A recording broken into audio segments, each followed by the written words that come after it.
క్రీస్తునందున్న ప్రియులకు ప్రేమతో వందనాలు తెలియజేస్తున్నాను.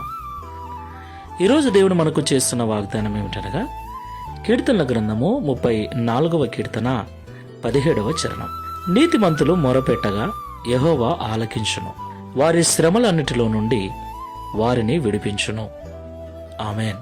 నా ప్రియమైన సహోదరి సహోదరులారా, మనమందరము కూడా ప్రార్థన చేస్తూ ఉంటాం.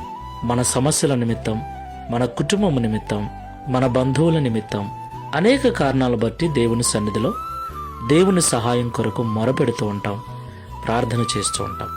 అయితే దేవుడు మనం చేసే ప్రార్థన వినాలి, మన పరిస్థితులను చక్కబరచాలి, మన శ్రమల నుండి కొరతల నుండి విడిపించాలి అంటే మనము నీతిమంతులమై ఉండాలని దేవుడి ఉదయకాల సమయంలో మాట్లాడుతున్నాడు.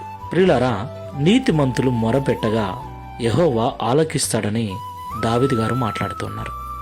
ఈ మాటలు వింటున్న ప్రియ సహోదరి సహోదరులారా, ఒకసారి మనల్ని మనము పరిశీలన చేసుకుందాం, సరి చేసుకుని ప్రార్థన చేసుకుందాం.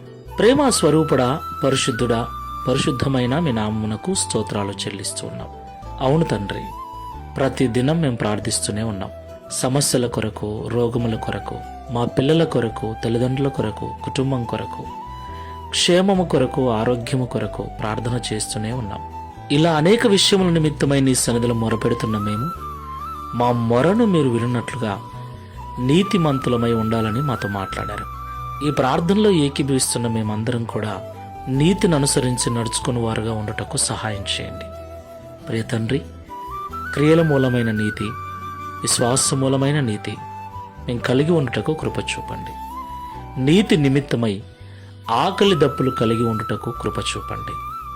ఈ లోకములో ఆస్తుల కొరకు, ఐశ్వర్యము కొరకు, పేరు కొరకు, ప్రతిష్ట కొరకు, ఉద్యోగము కొరకు ప్రయాసపడుతున్నాం, ఆశపడుతున్నాం. కానీ నీతిగా బ్రతకటం కొరకు ఆశపడటం లేదు, ప్రయాసపడటం లేదు. అయితే ప్రతి క్రైస్తవుడు ఈ లోక భోగముల నిమిత్తము కాకుండా నీతి కొరకు ఆకలి దప్పులు కలిగి ఉండాలని పరిశుద్ధ గ్రంథం సెలవిస్తుంది. అప్పుడే నీ సన్నిధిలో మేము చేసే ప్రార్థన, పెట్టే మొర మీరు విని మాకు సహాయం చేస్తారని కూడా మాట్లాడారు. ఈ ప్రార్థనలో ఏకీభవిస్తున్న మేమందరము కూడా నీతి నిమిత్తమై ఆకలి దప్పులు గల వారమై ఉండి, విశ్వాస మూలమైన నీతిని, క్రియల మూలమైన నీతిని కలిగి ఉండి నీతిమంతులుగా జీవిస్తూ నీకు మొరపెట్టినట్లు ఆ మొర మీ ద్వారా నెరవేర్చబడి, శ్రమల నుండి, కొరతల నుండి విడిపించబడి, సమృద్ధి కలిగి నీకు సాక్షిగా జీవించే కృపను అనుగ్రహించమని, తద్వారా ఈ దిన వాగ్దానమును మా అందరి జీవితంలో నెరవేర్చమని యేసు నామములో ప్రార్థిస్తున్నాము తండ్రి. ఆమేన్.